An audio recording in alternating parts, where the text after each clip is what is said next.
I still remember the vibration of my phone that morning, that single buzz that somehow carried the weight of everything that would break me. It was my birthday. I had just turned 24. The sunlight was spilling softly through the thin curtains of my small apartment, and for a few seconds I let myself believe the day would feel different. Maybe for once my parents would remember. Maybe there would be a call, a message, even a small gesture that said, "We're proud of you, Emma." But instead there was that text. From Dad. "Sold your laptop, your sister needs a new phone, be grateful." No happy birthday, no punctuation of affection, just a transaction. Just another reminder that in my family love was always conditional and I was always the one expected to sacrifice. I stared at the screen for a long time, the words blurring together as my chest tightened. I wanted to believe it was a joke, that maybe he'd text again saying he was teasing me. But minutes passed, then hours, and the silence became its own kind of cruelty. That laptop wasn't just a thing. It was the tool I used for everything: my freelance work, my portfolio, the small independence I had carved out for myself. I had saved for months to buy it, skipping dinners, skipping nights out with friends, doing extra shifts to afford it. And now it was gone, without a word, without permission, sold by the man who was supposed to protect me. I wish I could tell you that was the first time something like this happened. But it wasn't. Growing up, my parents had a way of keeping score, but only with me. My younger sister Lily was their golden child. Every family has one. I guess the one who can do no wrong, the one whose mistakes are forgiven before they're even made. Lily was beautiful, charismatic, and effortlessly charming. Teachers adored her, relatives spoiled her, and my parents lived through her. I was proud of her at first. But somewhere along the way, pride turned into pain. Because no matter how hard I tried, I could never be her. If Lily wanted something, she got it. If I wanted something, I had to earn it and then share it with her. My birthday text was just the latest example in a long line of small betrayals that added up over the years. When we were kids, I used to give her half of everything: my snacks, my toys, my time. When we grew older, it turned into giving her my money, my clothes, my space, even my silence. The night before my 16th birthday, I had saved my part-time job earnings to buy myself a camera. Photography was my escape, my secret world. But when Lily saw it, she said she wanted to try it out. She dropped it the next day. The lens cracked. My parents scolded me for being selfish enough to buy something she couldn't afford. That was the day I learned that in our house, fairness was whatever made Lily happy. By the time I was in college, I'd stopped asking for anything. I paid for my own books, my rent, my meals. I even took on freelance design projects at night to support myself. My parents rarely called except when they needed something, a loan, a favor, or in this case, a laptop they could sell. And yet, even after everything, I still hoped they'd remember my birthday. I still hoped there'd be a call. That hope, I think, was my last bit of naivety, the child in me still waiting to be chosen. That afternoon, I walked to the cafe where I used to work part-time. It wasn't far from my apartment. Small, quiet, filled with the scent of roasted beans and cinnamon. I used to spend hours there editing photos, writing, dreaming of the day I'd build something of my own. When I told my manager what happened, she looked at me like she didn't know whether to be angry or heartbroken. "Emma," she said softly, "you deserve so much better than that." But I didn't know what better even looked like. I had spent so long being the dependable one, the forgiving one, the one who understood. I didn't know how to be anything else. That night I sat on my bed staring at the space where my laptop used to be. My phone buzzed again, this time a message from Lily. "Thanks for the phone, sis, you're the best." I wanted to throw the phone across the room, but instead I typed back, "Happy to help," even though I wasn't. Because that's what they expected from me, silence dressed as kindness. I don't know what hurt more, that my father didn't see what he did as wrong, or that Lily didn't even realize the cost of her comfort. I barely slept that night.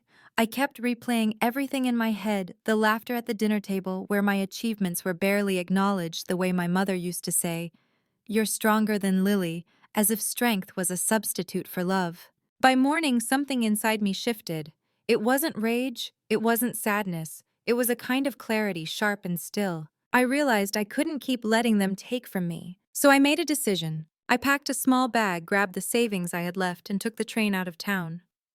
I didn't tell anyone where I was going. I just knew I couldn't stay there, not another day, not another year. I ended up in a small coastal city 2 hours away. The air smelled of salt and freedom. I found a shared room in an old townhouse overlooking the water and took a temporary design gig at a local studio. It wasn't glamorous, but it was mine. For the first time, no one asked me to give up something for someone else. But breaking free doesn't mean the wounds heal instantly. There were nights when I'd wake up from dreams of home only to realize that home had never really been a safe place. Still, I told myself this: every day I choose myself is a day I win back a piece of what they took. Months passed. I started to rebuild, slowly, quietly. Then one evening, out of nowhere, my phone rang. It was an unknown number. I almost didn't answer, but something in my gut told me to. It was my mother. Her voice trembled through the static. "Emma," she said, "we need your help."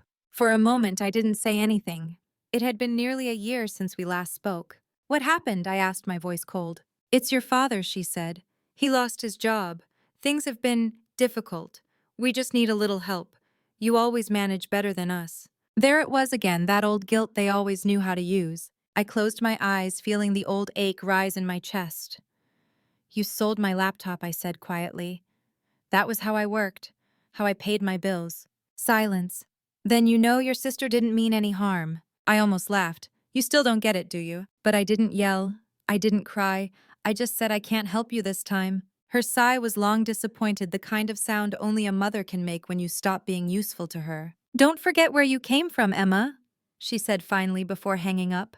When the call ended, I just sat there staring at the sea outside my window. For the first time, I felt no guilt, no sadness, just a quiet relief. Because I finally realized something important: I didn't owe them anything. Love doesn't mean endless sacrifice. Family doesn't mean ownership. And kindness without boundaries isn't love, it's self-erasure. What they called gratitude was just manipulation in disguise. That night I wrote in my journal, "The day they sold my laptop was the day they lost my loyalty." I closed the book, looked out at the ocean again, and whispered to myself, "This time I'm keeping what's mine." And though I didn't know it then, that moment, that quiet act of defiance was just the beginning of the revenge they never saw coming. Weeks turned into months. And though I had learned to breathe without the constant weight of my family's expectations, their shadows still lingered in the corners of my mind. Sometimes when I closed my eyes, I could still hear my father's voice echoing in that cold, dismissive tone, "Be grateful." Those words had followed me my entire life, like a chain disguised as kindness. But here in this coastal town, things were different. My mornings began with the sound of seagulls and the golden reflection of sunlight over the waves. I'd walk to the studio where I worked, holding a cup of cheap coffee that tasted better than any expensive gift my family had ever given me. Because it was mine. I was rebuilding piece by piece, and yet part of me still wanted them to see me, to know I had survived without them. I told myself it wasn't revenge I wanted, just acknowledgement. Maybe that's what every wounded child wants in the end, for the people who hurt them, to finally see what they did. Then one morning I saw a message pop up from Lily. "Hey sis, long time, can we talk?" For a few seconds I just stared at it. My stomach twisted, not with anger this time, but with something softer, almost like curiosity. What could she possibly want after everything? Against my better judgment, I replied, "What's this about?" She responded almost instantly, "It's about Mom and Dad. Things are bad. Can we meet?" That was the moment I made my first mistake. I said yes. We agreed to meet halfway in a small diner just off the highway. When I walked in, I saw her sitting in a booth by the window, dressed perfectly. As always, her nails painted, her hair flawless, her expression somewhere between nervous and entitled. When she saw me, she smiled. "Emma," she said, standing to hug me, but her hug felt cold, practiced. We sat down, and after a few awkward moments of silence, she finally said, "I didn't know about the laptop, you know." I raised an eyebrow. "You thanked me for it." She looked down, embarrassed. "Yeah, I thought you'd given it willingly. You always did." The words stung more than she probably realized. "Anyway," she continued quickly, "Dad's been out of work for months. They're barely keeping the house. Mom's been crying every night. They don't have much left." I sipped my coffee, forcing myself to stay calm. "And what do you want me to do?" Her eyes darted away. "Maybe just help them out for a little while. You're doing okay now, right? You've always been stronger." There it was again, that same sentence my mother had used my entire childhood: "You're stronger than Lily." It wasn't a compliment, it was a command. I leaned back, studying her face. For the first time, I noticed how tired she looked. Small lines around her eyes, the kind you get from pretending to have everything under control. Why don't you help them? I asked. Her lips tightened. I already have, but I have bills too.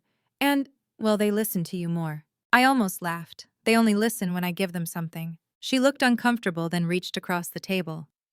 Emma, they're family. We can't just abandon them. I pulled my hand away. They abandoned me first. Her eyes flashed with frustration. You always make yourself the victim. I didn't respond. Because that's what she always said, what they all said whenever I dared to stand up for myself. After that, the silence stretched between us like glass. When I finally stood up to leave, she called out softly, "You've changed." I turned around. No, I said. I've just stopped apologizing for existing. I left the diner without looking back. That night I couldn't sleep. The conversation replayed in my mind. Her calm tone, her subtle guilt-tripping, her ability to twist pain into obligation. I realized something then: Lily had become exactly like them. The next few weeks I focused on my work. My designs were finally getting noticed. One of my freelance projects, a logo for a local eco brand, went viral, and suddenly I had more clients than I could handle. I bought a new laptop, faster, sleeker, better. Every keystroke felt like defiance. But then, as if the universe wanted to test my strength, I got another message, this time from my father. "Your sister's in trouble, we need help." No greeting, no apology, just another demand. I didn't reply right away. I wanted to ignore it, but curiosity, or maybe that old sense of responsibility, made me ask what happened. He wrote back. "She got into a bad investment. We co-signed for her. Banks after the house. You have savings. Help your family." I felt the old anger rise again, the same mix of disbelief and bitter amusement. After everything they'd done, they still thought I'd rescue them. But that's when an idea started to form, a slow, quiet idea that grew sharper the more I thought about it. What if I did help, but on my terms? For years they had taken from me because they thought I was weak. Maybe it was time they saw what strength actually looked like. So I called them, for the first time in months. My father picked up after 2 rings. His voice was cautious. "Emma." "Dad," I said evenly. "I heard about the house." He sighed. "We made some mistakes. Your sister always makes mistakes," I interrupted. "And somehow I'm always the one who pays for them." Silence. Then softer, he said, "We didn't mean for things to go this way. You're successful now. You can help." I smiled to myself. "Maybe I can," I said. "But if I do, things will change. I'll decide how the money is used. You'll stop taking Lily's side. You'll treat me like family." He hesitated. "Emma, don't make this difficult." I laughed quietly. "I'm not making it difficult. I'm making it fair." He didn't respond. I could hear my mother in the background asking who he was talking to. Then the line went dead. A week later, Lily called again, crying this time. "They might lose the house," she said between sobs. "Please, Emma, you can't let that happen." Her words might have broken me once, but now they only confirmed what I already knew. They still didn't see me as a person, only as a resource. Still, I played along. "All right," I said softly. "I'll think about it." For the next few days, I gathered documents, checked the property listings, and even contacted the bank, pretending to be an interested buyer. What I found made my blood run cold. My parents had taken out a second mortgage without telling me, not just to help Lily, but to fund her luxury trip to Europe last year. They had used my name as a guarantor. My own father had forged my digital signature. That was when everything inside me turned. It wasn't just betrayal anymore, it was theft again. But this time I wasn't the helpless daughter they could manipulate. I had evidence, money, and something far more powerful: control. So I made a plan. If they wanted help, I'd give it to them. But it wouldn't be the kind they expected. The next morning, I sent a message to Lily. "Tell Mom and Dad not to worry. I'm taking care of everything." She replied with a string of heart emojis and a "You're the best," the same line she'd used years ago when she thanked me for that stolen laptop. Except this time I smiled because she had no idea what was coming. This wasn't just about revenge. It was about reclaiming the power they had taken from me since the day I was born. They had built their comfort on my sacrifice. Now they would learn what it felt like when I stopped giving. I didn't sleep that night. My mind raced, replaying every slight, every manipulation, every "be grateful" that had been thrown at me like an order. It wasn't anger anymore, it was clarity. For the first time in my life, I saw my family exactly as they were, not as the people I kept wishing they'd be. When I was little, I used to think love meant giving until it hurt. My mother had taught me that. She'd say, "You show love by sacrifice, Emma. Don't keep count." But what she never said was that some people use that lesson to take and take until you have nothing left to give. Now I was done bleeding for people who called it love while watching me fall apart.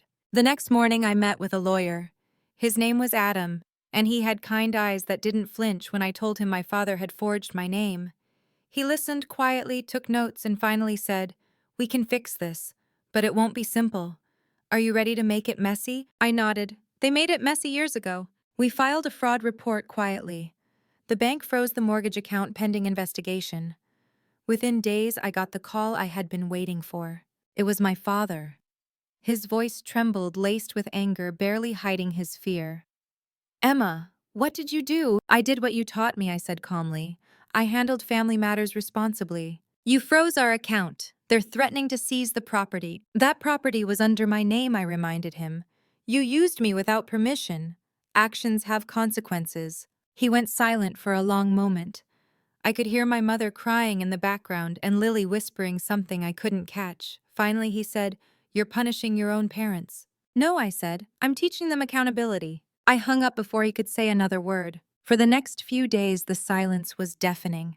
No calls, no texts, not even Lily's fake sweetness.